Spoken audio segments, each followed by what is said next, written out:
ঘুমের মধ্যে কথা বলা কেন হয়? ঘুমের মধ্যে কথা বলা হয় কারণ মস্তিষ্ক পুরোপুরি ঘুমায় না। তাই আমরা রাত্রে বা দিনে ঘুমানোর পরেও আমরা নিজেরা একা একা কথা বলে থাকি।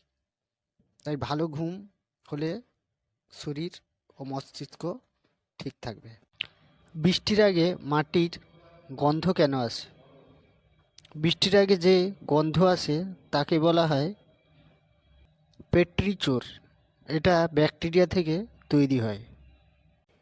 চোখের পলক ফেলতে কত সময় লাগে? একবার চোখের পলক ফেলতে লাগে প্রায় 3.1 সেকেন্ড। দিনে আমরা প্রায় 15 থেকে 20 হাজার বার চোখের পলক ফেলি। এমন নিত্য নতুন অজানা তথ্য ভিডিও পেতে চ্যানেলটিকে সাবস্ক্রাইব করুন আর বেল আইকনটা দাবিয়ে অল নোটিফিকেশন প্রেস করে দিন। সূর্য অস্ত যায় না এমন দেশ? নরওয়ে দেশে গ্রীষ্মকালে সূর্য অস্ত যায় না। এটাকে বলা হয় মিডনাইট সান, যেখানে রাতেও দিন আলো থাকে।